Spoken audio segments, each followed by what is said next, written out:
तो आज हम लोग और एक महत्वपूर्ण टॉपिक करेंगे जिसका नाम है मेंसुरेशन।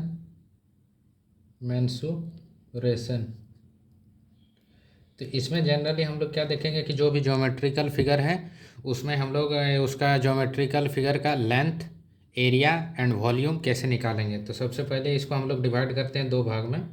एक, जो भी ज्योमेट्रिकल फिगर होगा वो एक चाहे 2D शेप में होगा या 3D शेप में होगा। 2D शेप में एग्जाम्पल यदि मान सकते हैं 2D शेप का, जैसे ट्रायंगल,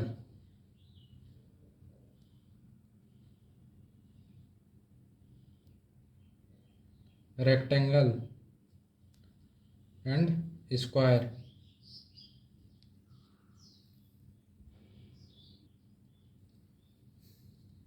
और 3D शेप में क्या आ जाएगा, जो भी ज्योमेट्रिक फिगर है वो 3 डायमेंशनली है, उसको 3D फिगर में आ जाएगा। जैसे कि बेलन, गोला, शंकु, ये सब मेरा 3D फिगर या 3D ज्योमेट्रिकल फिगर में आ जाएगा। तो आज हम लोग जानेंगे कि मेंसुरेशन में जो भी मेरा 2D शेप है, इस 2D शेप में हम लोग जो कोई भी ज्योमेट्रिकल जो फिगर है या शेप है उसका हम लोग पेरीमीटर एरिया कैसे निकालेंगे। तो सबसे पहले हम लोग कुछ बेसिक्स फार्मूला को जानेंगे। जैसे सबसे पहले जानते हैं आयत के लिए, इसको इंग्लिश में हम लोग बोलते हैं रेक्टेंगल।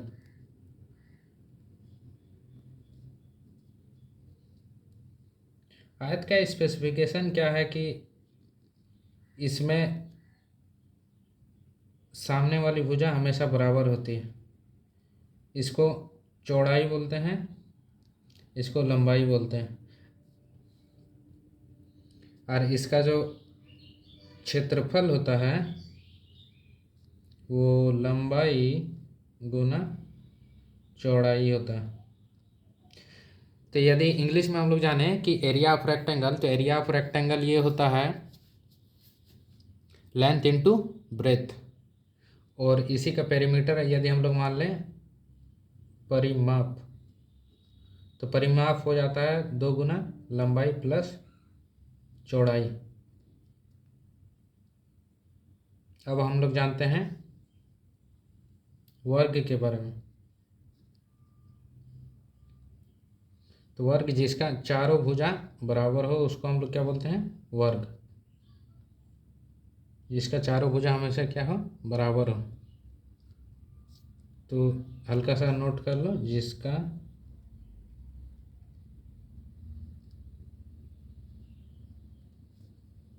चारों भुजा बराबर हो उसे बोलेंगे वर्ग। तो वर्ग में भी सिमिलर फार्मूला आता है। वर्ग को इंग्लिश में हम लोग स्क्वायर बोलते हैं। और वर्ग के लिए भी सेम एज यूजुअल 2 फार्मूला है। जैसे कि क्षेत्रफल निकालेंगे, तो क्षेत्रफल निकालेंगे तो इसमें जो भुजा है उसका स्क्वायर हो जाएगा। इसी को इंग्लिश में लिखेंगे तो साइड का स्क्वायर। और ये जो भी टॉपिक है ये जनरल कंपटीशन में आने के लिए ये बहुत ही इम्पोर्टेंट टॉपिक है। ठीक है, क्षेत्रफल हो गया। अब इससे परिमिति निकाल लेते हैं या परिमाप, दोनों सेम ही है, आप लोग घबराइएगा नहीं। परिमिति तो ये होता है 4 इंटू भुजा। अब और एक हम लोग प्लेन फिगर में जाते हैं जिसका नाम है ट्रायंगल,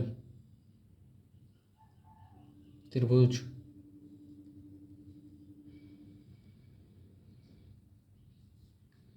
त्रिभुज भी 3 टाइप के होते हैं, समबाहु त्रिभुज,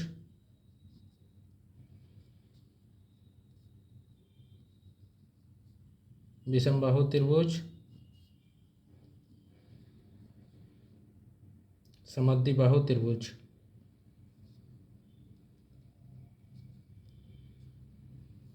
ये सब का सबसे पहले एक एक करके इंग्लिश जानते हैं। तो समबाहु को हम लोग बोलते हैं इक्विलेटरल ट्रायंगल, विषमबाहु को स्केलिन ट्रायंगल एंड समद्विबाहु का आइसोसेलेस ट्रायंगल। ये तीनों का अलग अलग फार्मूला से हम लोग एरिया निकालेंगे। जब क्वेश्चंस करेंगे तभी इस पर डिस्कस करेंगे। जनरली एक त्रिभुज का एरिया का फार्मूला होता है, वो आप लोग जान लीजिए।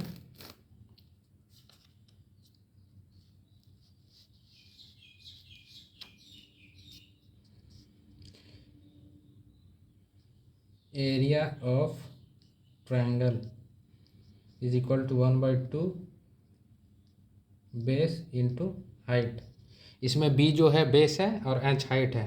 हिंदी में बोले तो बेस को आधार बोलेंगे और एच को हाइट बोलेंगे। और पेरीमीटर क्या हो जाएगा? परिमाप।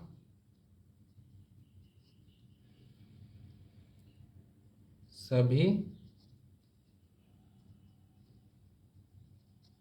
भुजाओं का योग, सभी भुजाओं का योग के बराबर हो जाएगा, क्योंकि ये डिफरेंट डिफरेंट ट्रायंगल्स में वेरी करेगा। जैसे कि समबाहु में तीनों भुजा जो होता है वो आपस में बराबर होता है।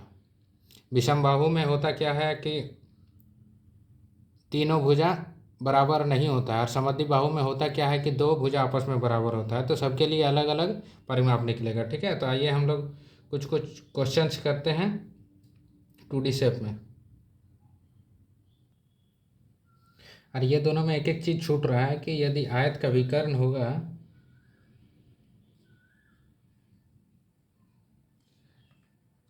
तो विकर्ण को हम लोग क्या लिखेंगे? तो विकर्ण इज इक्वल टू हो जाएगा रूट अंडर लंबाई स्क्वायर प्लस चौड़ाई स्क्वायर। उसी टाइप से वर्ग का विकर्ण यहाँ लिख देते हैं हम लोग। विकर्ण इज इक्वल टू हो जाएगा रूट अंडर ए स्क्वायर प्लस ए स्क्वायर। ये हो जाएगा √2a। इसी को हम लोग लिख सकते हैं √2 इंटू भुजा।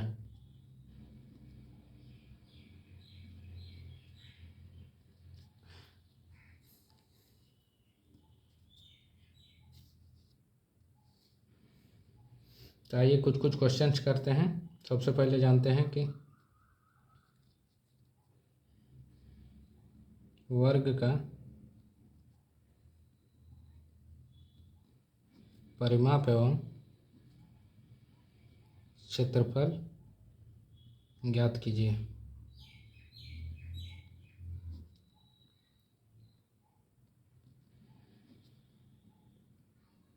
इसकी भुजा 4 सेंटीमीटर। तो सबसे पहले हम लोग क्या करेंगे कि क्वेश्चंस जो भी दिया हुआ है उसको ध्यान से पढ़ेंगे और क्वेश्चंस में जो भी डाटा दिया हुआ है उसको अच्छे से लिखेंगे। तो क्वेश्चंस में मेरा क्या डाटा दिया हुआ कि जो भी साइड है वो मेरा 4 सेंटीमीटर के बराबर है। तो भुजा इज इक्वल टू क्या हो जाएगा? 4 सेंटीमीटर है। फिर हम लोग को निकालना है वर्ग का परिमाप और क्षेत्रफल। इसमें और एक चीज़ हम लोग ऐड कर लेते हैं कि विकर्ण भी निकालना है इसका, कि डायगोनल क्या होगा। ठीक है, तो सबसे पहले हम लोग डायग्राम बनाएंगे।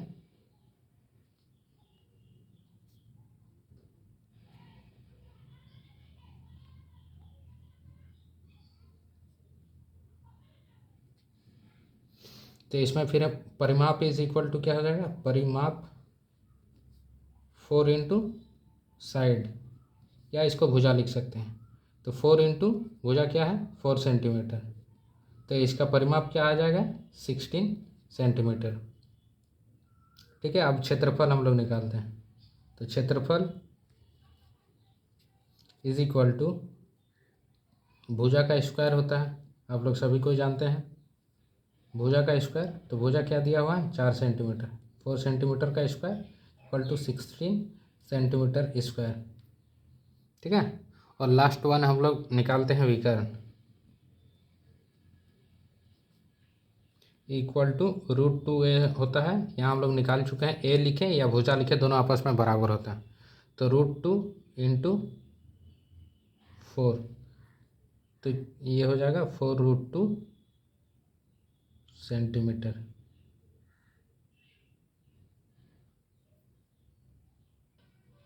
और एक क्वेश्चन करते हैं सिमिलर टाइप का आयत के ऊपर।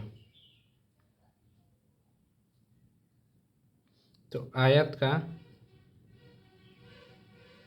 क्षेत्रफल, परिमाप एवं विकर्ण ज्ञात कीजिए।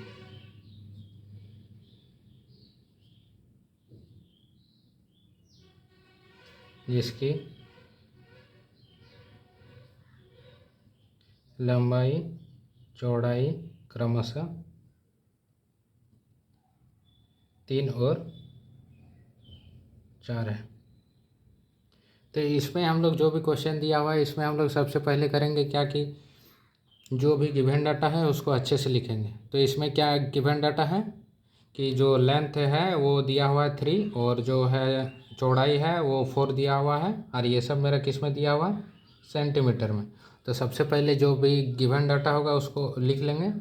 तो यहाँ लिख लेते हैं हम लोग लंबाई इज इक्वल टू 3 सेंटीमीटर और चौड़ाई का हम लोग 4 नहीं बल्कि 5 डाल देते हैं और चौड़ाई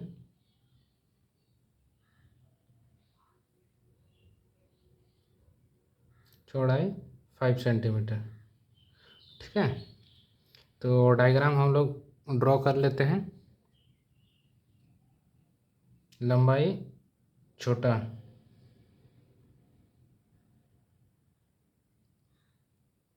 ये 3 हो गया, ये 5 हो गया, 5 ये 3। तो परिमाप इज इक्वल टू हम लोग क्या जानते हैं फॉर्मूला, एक एक करके बताइए आप लोग। परिमाप इज इक्वल टू होता है 2 गुना लंबाई प्लस चौड़ाई। ठीक है, तो 2 और लंबाई क्या दिया हुआ है हम लोग का 3 है और चौड़ाई क्या है 5 है। तो हम लोग उसी को फॉर्मूला पे डालेंगे, 3 + 5 ये हो जाएगा 2 × 8 के बराबर, ये हो जाएगा 16 सेंटीमीटर। फिर हम लोग क्षेत्रफल निकालते हैं।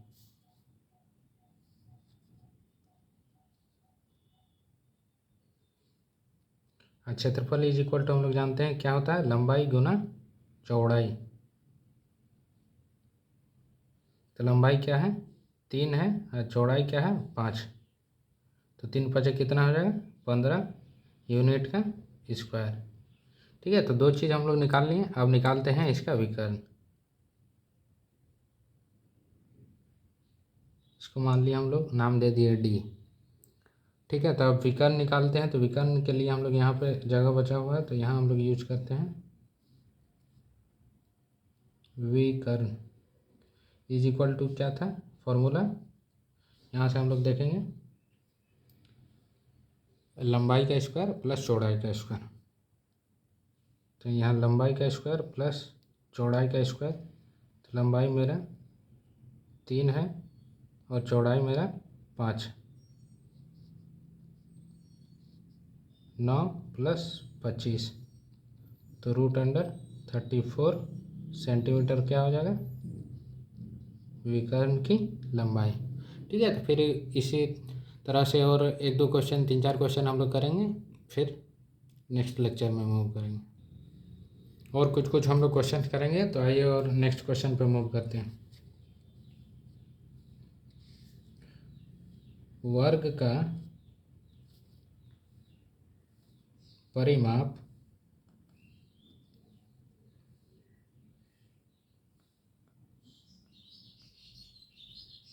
आयत के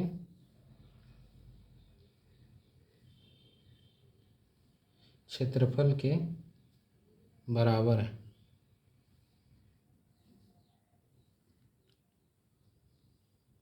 वर्ग की भुजा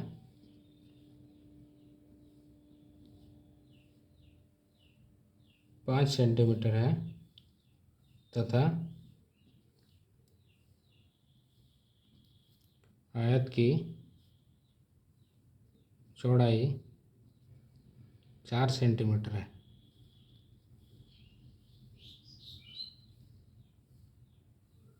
तो वर्ग का क्षेत्रफल आयत का क्षेत्रफल परिमाप एवं विकर्ण ज्ञात कीजिए। तो सबसे पहले क्या दिया हुआ है कि जो वर्ग का परिमाप है वो आयत के क्षेत्रफल के बराबर है। तो वर्ग का परिमाप क्या होता है? 4 इंटू भुजा ए इज इक्वल टू क्षेत्रफल लंबाई इंटू चौड़ाई। ठीक है। इसके बाद आगे हम लोग क्या करेंगे, इसमें से फिर हम लोग को चौड़ाई का वैल्यू दिया हुआ है 4 सेंटीमीटर के बराबर है, तो उसको फिर हम लोग क्या करेंगे कि पुट कर देंगे फॉर्मूला पे। तो यहाँ फिर चौड़ाई का वैल्यू डाल देंगे क्या हम लोग 4 सेंटीमीटर, तो 4 सेंटीमीटर, और यहाँ इसका भुजा दिया हुआ 5, तो 4 इंटू 5। तो यहाँ से फिर हम लोग लंबाई निकाल लेंगे। तो लंबाई क्या हो जाएगा यहाँ से 20/4, तो ये निकल के आ जाएगा 5 इज इक्वल टू 5 सेंटीमीटर।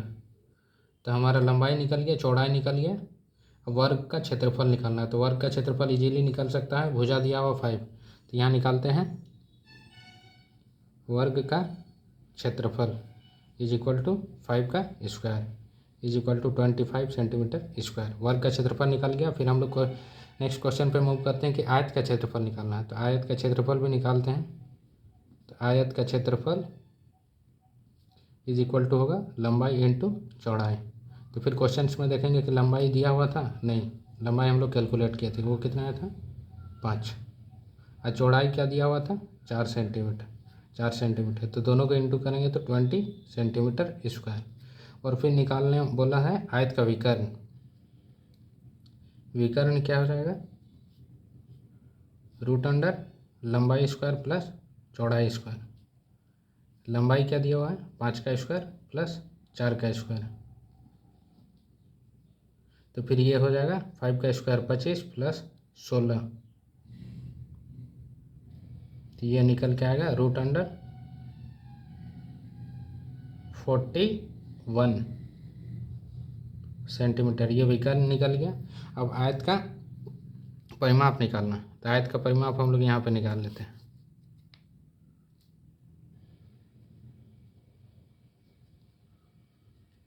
तो आयत का परिमाप के लिए क्या फॉर्मूला होता है 2 इंटू लंबाई प्लस चौड़ाई इज इक्वल टू 2 गुना लंबाई है 5, ये है 4, 9 दूनी 18 सेंटीमीटर। तो ये भी क्वेश्चन हो गया। और एक क्वेश्चन ट्रायंगल से बना लेते हैं, उसके बाद फिर हम लोग नेक्स्ट लेक्चर पे मूव करेंगे। तो नेक्स्ट लेक्चर में जाने से पहले हम लोग 2-3 चीज़ जान लेते हैं कि त्रिभुज का जो भी फार्मूला है एरिया निकालने के लिए, उसके लिए हम लोग 2-3 फार्मूला का इस्तेमाल करेंगे। पहला वो जो फार्मूला है वो है 1/2 बेस इंटू हाइट। दूसरा है हीरोन्स फार्मूला, ये बहुत ही इंपॉर्टेंट फार्मूला है जब बेस हाइट ये सब जब हम लोग को पता नहीं चले। तो हीरोन्स फार्मूला, तो इसमें क्या होता है कि एक एस होता है, वो होता है सेमी पेरीमीटर,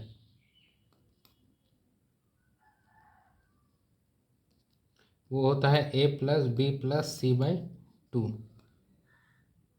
और इसके लिए जो फॉर्मूला होता है वो होता है root under S minus A S minus B S minus सी। तो इससे भी हम लोग एरिया निकाल सकते हैं ट्रायंगल का, और नहीं तो ये निकाल सकते हैं सिंपली। एक तो देखते हैं कि ये कोई एक ट्रायंगल है, ये 12 सेंटीमीटर है, ये 6 सेंटीमीटर है। तो इस ट्रायंगल का हमको एरिया निकालना है। तो सबसे पहले क्या करेंगे, इस ट्रायंगल में हम लोग नेमिंग कर देंगे ताकि इजी हो जाए। तो सबसे पहले यहाँ लिखेंगे आधार क्या दिया हुआ है, बेस क्या दिया हुआ है 6 सेंटीमीटर दिया हुआ, ठीक है। और ऊंचाई आधार आधार 6 नहीं, आधार 12 है, ठीक है। ऊंचाई क्या है 6 सेंटीमीटर। अब हम लोग फॉर्मूला जानते हैं कि 1/2 बेस इंटू हाइट होता है एरिया, ठीक है। तो 1/2 बेस इंटू हाइट, तो यहाँ डालेंगे फॉर्मूला में। तो 1/2 बेस क्या है 12, हाइट क्या है 6, 2 6 जा 12, तो 6 6 जा 36 सेंटीमीटर स्क्वायर। तो इस टाइप से ट्रायंगल का एरिया निकल गया। अब मान लीजिए कोई एक ट्रायंगल दिया हुआ है इस टाइप से, ये 1 सेंटीमीटर है, 1 सेंटीमीटर है, ये 2 सेंटीमीटर है, ये 10 सेंटीमीटर है। इसमें नहीं पता चल पा रहा है कि कौन बेस है क्या है। इससे पहले हम लोग जानने से पहले हम लोग हीरोन्स फार्मूला का यूज करेंगे, जैसे कि एस निकाल लेंगे सबसे पहले। तो 1 + 2 + 3/2, 3 2 5 1 6, 6/3, 3 हो जाएगा। तो 3 सेंटीमीटर हो गया सेमी पेरीमीटर। फिर हेरोन्स फार्मूला हम लोग लिखेंगे।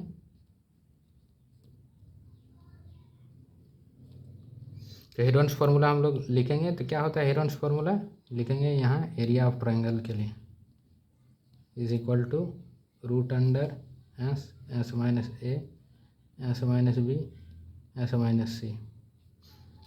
तो यहाँ एक एक करके फार्मूला हम डालेंगे। एस का वैल्यू है 3, फिर 3 - 1, फिर 3 - 2 और 3 - 3।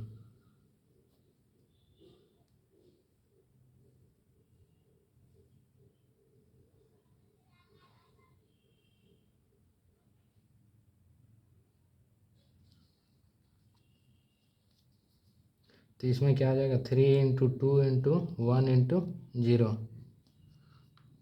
Area 0 centimetre square.